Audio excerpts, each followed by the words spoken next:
Oke guys, welcome back to Tutorials with Toshi, di mana kita akan membahas segala suatu tutorial yang berhubungan dengan cryptocurrencies.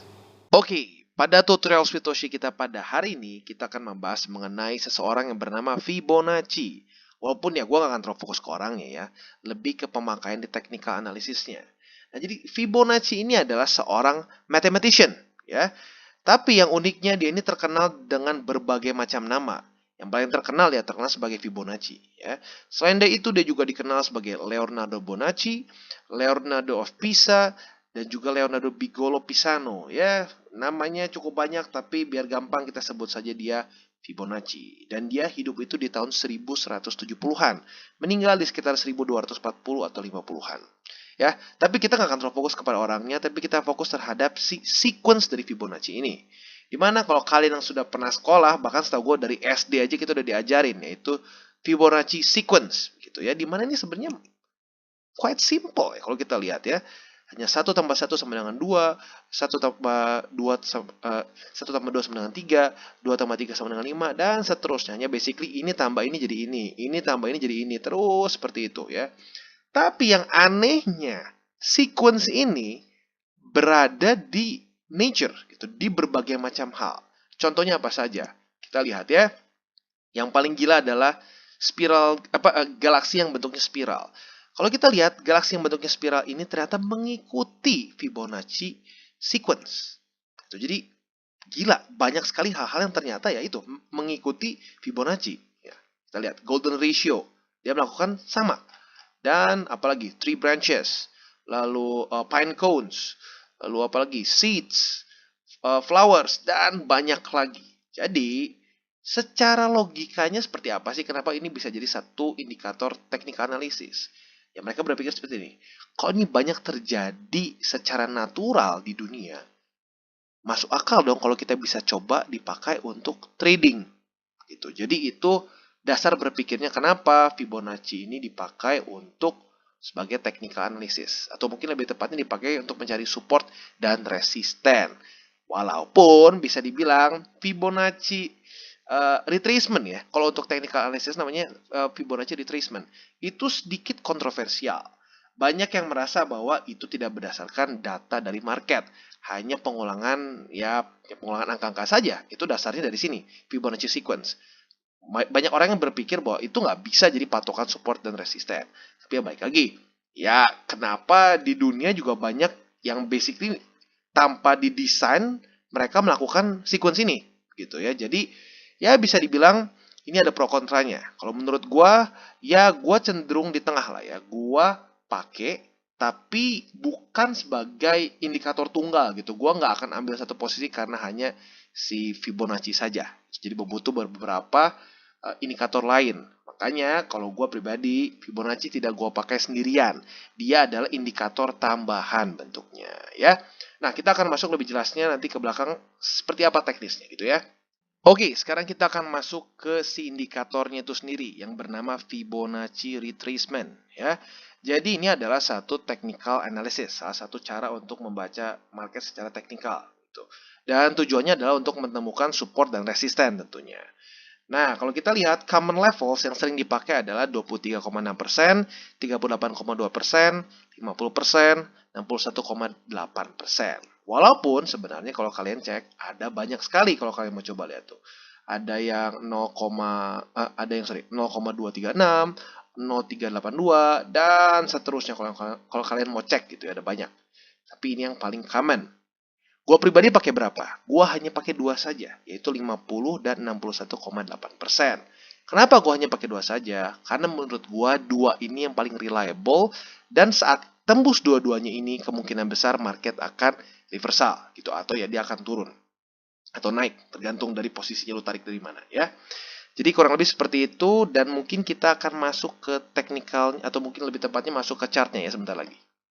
Oke, sekarang kita akan lihat cara pemakaiannya yang langsung gitu di chart. Seperti apa sih caranya? Gue ngejoke dulu ya di Telegram grup gue. Gampang tinggal tarik-tarik aja katanya ya. Dan emang bener sih tinggal kita tarik. Tapi tariknya dari mana? Kita lihat ya. Jadi yang pertama kita harus mengidentifikasi di mana swing low atau swing high.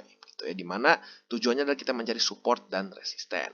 Dalam posisi ini pertama kita akan cari dulu support ya, dimana kita cari swing low dulu di bawah. Nah, kalau kita lihat di sini ini posisi paling rendah, berarti kita klik di sini, kita tarik sampai ke atas, kita cari swing high atau posisi tertinggi saat dia sebelum dia turun ke bawah. Kita lihat di sini swing high-nya. Nah, seperti yang gue bahas tadi, di sini banyak levelnya ya. Ada level 0,1 atau ini deh, dalam persentase aja biar gampang. 61,8%, 50%, 38,2%, 23,6%, dan selanjutnya. Nah, kenapa gue pribadi lebih sukanya pakai dua saja? Karena kalau kalian lihat, daerah sini tuh lebih gampang ketembus, gitu ya. Dan kalau kita lihat, dia biasanya malah ketahan di daerah antara dua ini, 50% atau 61,8%. Seperti di sini. Gitu ya. Nah, ini contoh untuk kita mencari support ya. Kalau kita cari resisten gimana? Sebenarnya gampang, tinggal kita balik saja ya. Sekarang kita coba cari misalkan di sini ya. Ini kita bisa lihat ya. Ini swing high ke swing low. Kalau itu kita cari namanya resisten ya. Kita klik dari sini, ini swing high ke swing low. But swing low-nya di sini apa yang rendah? Oke, nah kita bisa lihat bahwa ini paling bereaksi dengan apa? Dengan 50. Kita lihat sini, 50. Yang lain ada reaksi? Ada juga tentunya. Tapi setelah gue pakai berapa lama, karena gue awalnya pakai default gitu ya. Gue awalnya pakai default. Ujung-ujungnya gue pusing sendiri. Terlalu banyak garis-garis. Ditambah lagi gue biasanya cari juga support dan resisten dari previous high. Gitu. Jadi makin banyak garisnya, ujung-ujungnya gue putuskan untuk pakai dua saja yang paling signifikan. Yaitu 50% dan 61,8%.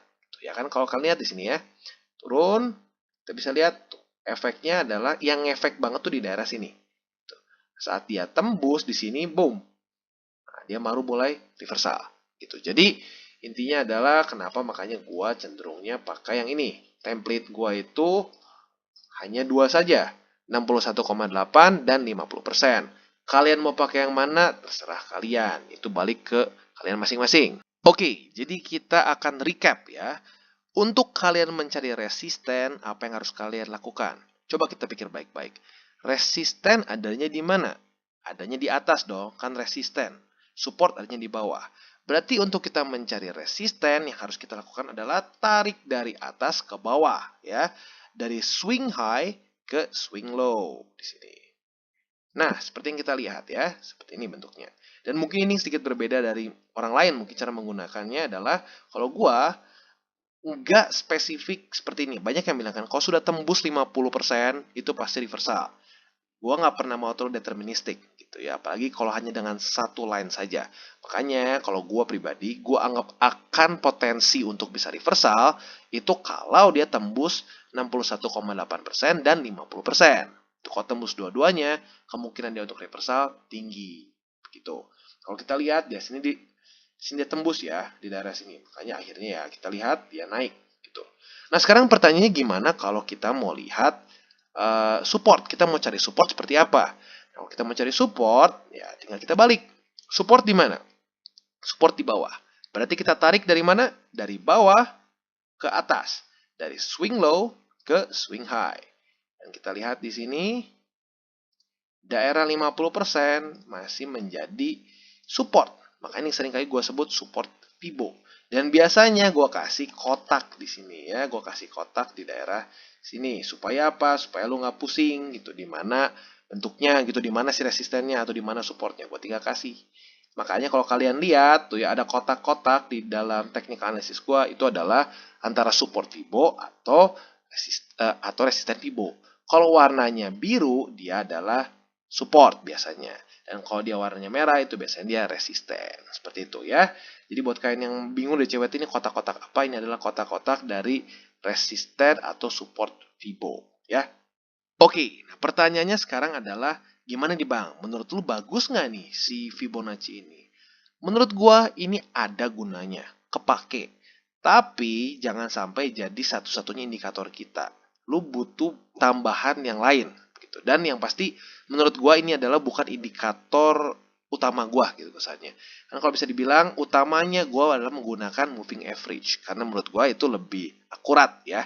Karena itu adalah data yang dikumpulkan dari market. Sementara kalau Fibonacci ya seperti yang gue bilang di depan ya, ini masih cukup banyak yang argue apakah Fibonacci ini adalah bisa menjadi support resisten yang benar-benar solid gitu, karena ya tidak ada data dari market yang diambil gitu. Kesannya hanya ya mungkin bisa dibilang data berapa persen saja dia turun gitu loh, berapa besar swing dia, hanya itu saja.